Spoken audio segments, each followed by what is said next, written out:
अस्सलाम वालेकुम नाज़रीन, आप देख रहे हैं हम YK स्पोर्ट्स और मैं हूं आपका मेज़बान Hamza Abbasi. The most reliable test middle order batsman for Pakistan Saud Shakeel, मतलब कि सबसे ज़्यादा इंटेलिजेंट टेम्परामेंट वाला स्किल्स वाला बैट्समैन अगर मिडल ऑर्डर में काफ़ी अरसे के बाद पाकिस्तान क्रिकेट टीम को मिला है तो वो छोटा डॉन है। और छोटे डॉन की कल से धूम मची हुई है जिस तरह की उसने इनिंग्स खेली है। और छोटा डॉन हम इसको इसलिए कह रहे हैं कि भाई जो हमारे वाइट बॉल के कैप्टन है और फॉर्मर रेड बॉल के कैप्टन बाबर आजम, उन्होंने इनका नाम छोटा डॉन रखा हुआ है, तो इसलिए हम छोटा डॉन ही कहते हैं सऊद शकील को। और जिस तरह की बल्लेबाजी उसने की और जिस तरह प्रेशर उसने हैंडल किया, मतलब पहली इनिंग्स में पाकिस्तान के 16 पर 3 मोस्ट एक्सपीरियंस बल्लेबाज आउट हो चुके थे।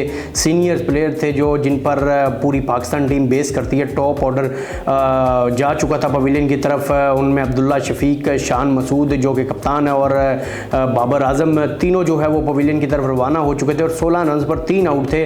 और उसके बाद जब सऊद शकील ने क्रीज संभाली तो वो रेजिस्टेंस प्रोवाइड किया पाकिस्तान क्रिकेट टीम को जिसकी ज़रूरत थी उस पार्टिकुलर टाइम में पाकिस्तान क्रिकेट टीम को। दूसरे एंड से जिस तरह ये संभाल रहे थे और मैं देख रहा था बड़े गौर से कि जो हार्ड बॉल्स थी, जो डिफ़िकल्ट डिलीवरीज थी, उनको वेल लेफ्ट कर रहे थे और जहाँ पर उनको फील हो रहा था कि 19-20 यहाँ पर है तो वहाँ पर वो रन्स भी कर रहे थे। लेकिन बड़ी कमाल की 141 रन्स की इनिंग्स खेली, 261 बॉल्स सऊद शकील ने जो है वो खेली जिसमें 9 चौके उनके शामिल थे। और क्या ही इनके स्टैट्स हैं, क्या ही इनके रिकॉर्ड्स हैं। इस वक्त इनकी टेस्ट में एवरेज जो है वो 60 की एवरेज है और इनका ये 11वां टेस्ट मैच है और 1008 रन इन्होंने 11 टेस्ट मैचों में स्कोर कर दिए हैं, जिनमें 6 हाफ सेंचुरीज शामिल हैं और 3 जो है वो सेंचुरीज शामिल है। मतलब एक इन्होंने डबल सेंचुरी भी की हुई है। लास्ट ईयर इन्होंने गाले के स्टेडियम में डिफ़िकल्ट तरीन कंडीशंस में और डिफ़िकल्ट सिचुएशन में इन्होंने आके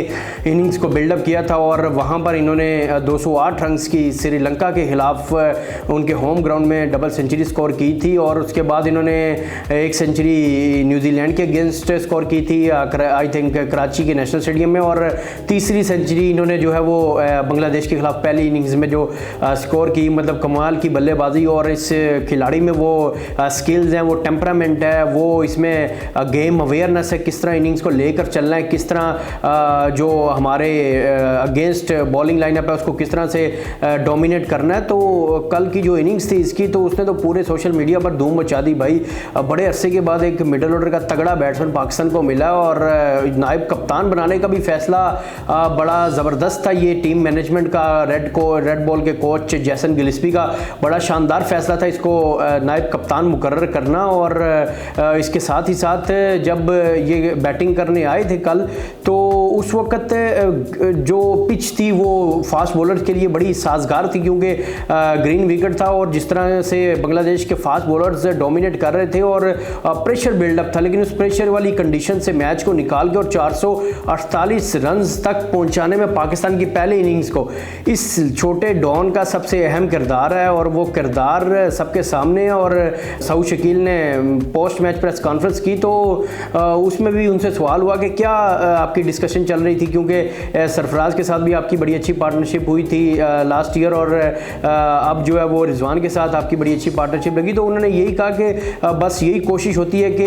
इनिंग्स को लेकर चलें, जो लूज बॉल मिले, जो बॉल गैप में मिले उसको हिट करने की कोशिश करते हैं। रन्स, स्ट्राइक रेट सबसे अहम चीज़, स्ट्राइक रेट को रोटेट करते रहते हैं, उसको लेकर चलते हैं। और कल के जो दिन के आखिरी लास्ट कुछ 15-20 ओवर्स थे उनमें दूसरे सेशन के उनमें अगर पाकिस्तान क्रिकेट टीम का रन रेट देखे पर ओवर तो 5 से ज़्यादा का था और वही रन रेट अब टेस्ट क्रिकेट में चलता है क्योंकि मॉडर्न डे क्रिकेट खेली जाती है। अगर इंग्लैंड को देखें, ऑस्ट्रेलिया को देखें, न्यूजीलैंड को देखें, भारत को देखें तो वो मॉडर्न डे क्रिकेट खेलते हैं उनके लड़के। और उसी तरह की कल बल्लेबाजी इस बाएं हाथ के बल्लेबाज छोटे डॉन ने की और अब हर तरफ जो है वो भारतीय मीडिया भी इस चीज़ पर बड़ी डिबेट कर रहा है, तज्जिए कर रहा है कि भाई एक तगड़ा बैट्समैन, मतलब इसमें वो क्वालिटीज़ हैं जो हमारे लेजेंड सईद अनवर में हुआ करती थी और ये पाकिस्तान का एक जो है वो फ्यूचर में अच्छा बैट्समैन साबित हो सकता है क्योंकि इसने जिस तरह से आईसीसी वर्ल्ड कप 2023 में भी अच्छी परफॉर्मेंस दिखाई, मतलब एवरेज स्कोर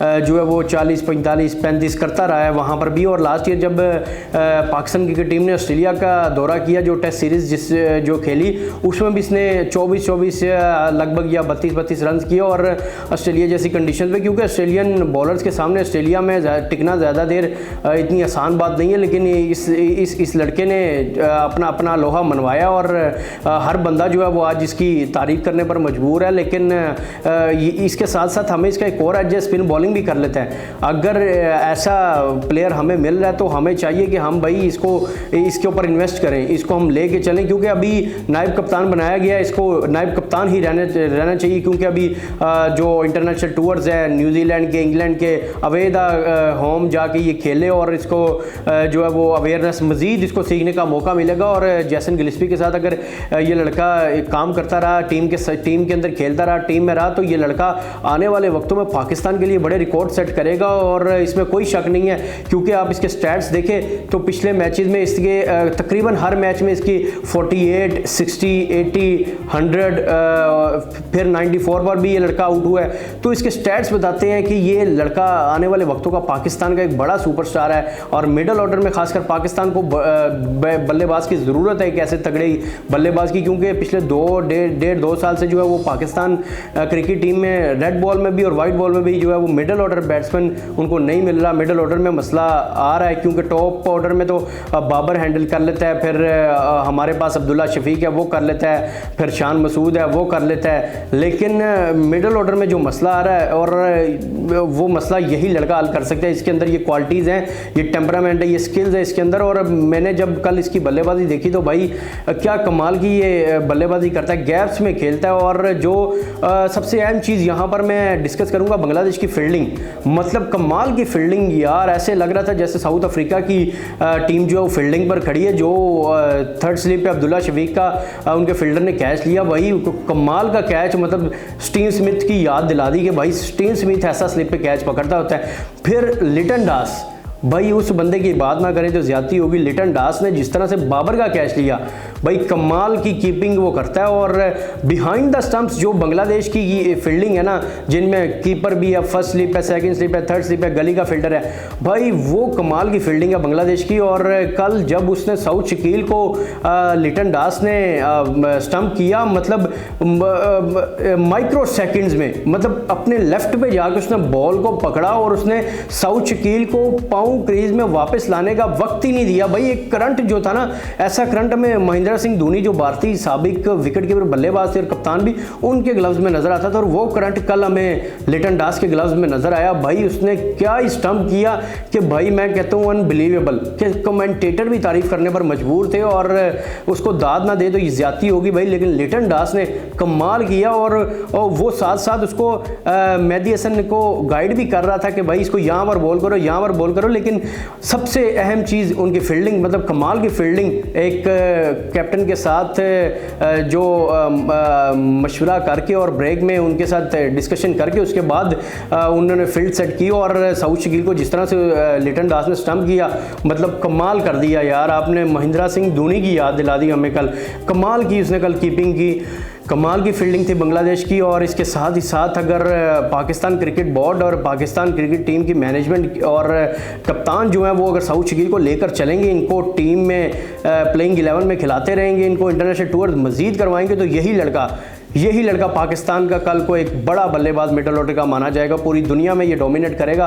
और अगर इसको निकाल दिया गया 1-2 मैचेस की बुरी परफॉर्मेंस की वजह से, तो फिर भाई आगे भी टैलेंट वेस्ट होता रहे और ये भी वेस्ट हो जाएगा।